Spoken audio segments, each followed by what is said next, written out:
আসসালামু আলাইকুম বন্ধুরা, তোমরা সবাই কেমন আছো? আশা করি তোমরা সবাই ভালো আছো। আজকে তোমাদের মাঝে আরও নতুন একটি ভিডিও নিয়ে চলে আসলাম। আজকের ভিডিওতে তোমরা কীভাবে তোমাদের বিকাশের পিন কোড রিসেট করবে।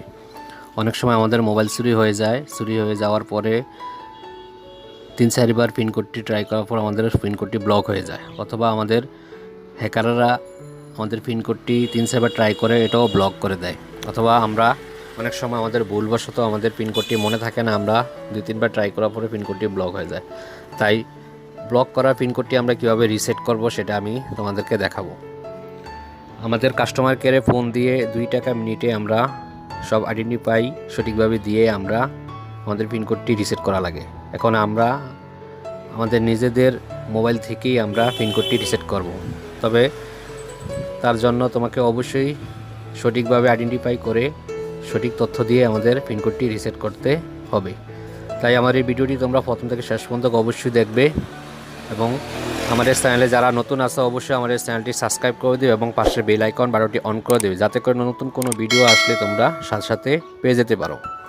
তাহলে এখন আমরা সরাসরি চলে যাচ্ছি আমাদের কীভাবে পিন কোডটি রিসেট করব সেই অপশনে তোমাদেরকে আমি দেখাচ্ছি। তবে তার আগে তোমার এই সিমটি তোমাদের যেই মোবাইল থেকে পিন কোডটি রিসেট করবে সেই সেটে এটা তোমাদের লাগানো থাকতে হবে।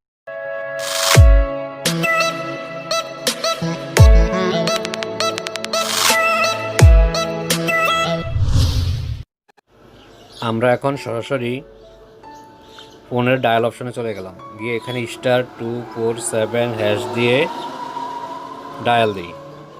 ডায়াল দেওয়ার পর এখানে আমাদের বিকাশ মেনুটা চলে আসবে। এখন এখানে দেখো আমাদের আগে অপশন ছিল 8টা, এখন নতুন একটা অপশন অ্যাড হয়েছে 9 নম্বরে। যে 9 নম্বরের অপশনটা অ্যাড হয়েছে, আমরা এখানে এই 9 লিখে সেন্ড করব। সেন্ড করার পর দেখো এখানে enter bKash registered NID passport driving licence number.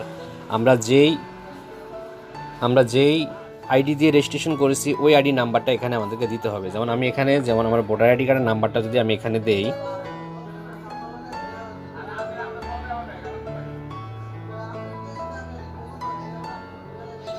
দেওয়ার পর আমি এখানে কি করব, সেন্ড দেব। সেন্ড দেওয়ার পর দেখেন এখানে enter the digit of your birth date year. এখানে হচ্ছে আমাদের যে জন্ম তারিখটা দিয়েছিলাম, আমাদের ওই জন্ম তারিখের সনটা এখানে আমাদেরকে উল্লেখ করে দিতে হবে। যেমন এখানে আমাদের জন্ম তারিখটা হচ্ছে এখানে 1992 দিয়ে সেন্ড দেব। সেন্ড দেওয়ার পরে এখানে দেখেন আরেকটা অপশন চলে আসছে, সেটা হচ্ছে যে এখানে select your service from the last 10টা ট্রানজ্যাকশন ইন 90 ডেজ। তার মানে হচ্ছে এখানে আমাদের লাস্ট 90 দিনের মধ্যে আমরা কোন ট্রানজ্যাকশনটা করেছি, send money, mobile recharge, payment, pay বিল, ক্যাশ আউট, ট্রান্সফার মানি এবং নো ট্রানজ্যাকশন। এখন আমি যেমন এখানে 2 নম্বর অপশনটা দিই, 2 নম্বর হচ্ছে আমি এখানে মোবাইল রিচার্জ করেছি। সিলেকশন করে দেওয়ার পর এখানে এন্টার অ্যামাউন্ট, আমি কত টাকা রিচার্জ করেছি সেটা আমাকে উল্লেখ করে দিতে হবে। এখানে আপনি যেটাই করে থাকেন আপনাকে ওই ট্রানজ্যাকশন অনুসারে নাম্বারটা দিয়ে দিতে হবে। ঠিক আছে, দেওয়ার পরে আমি এখানে যেমন 10 টাকা করেছি, তাহলে আমি এখানে 10 টাকা লিখে সেন্ড দিই।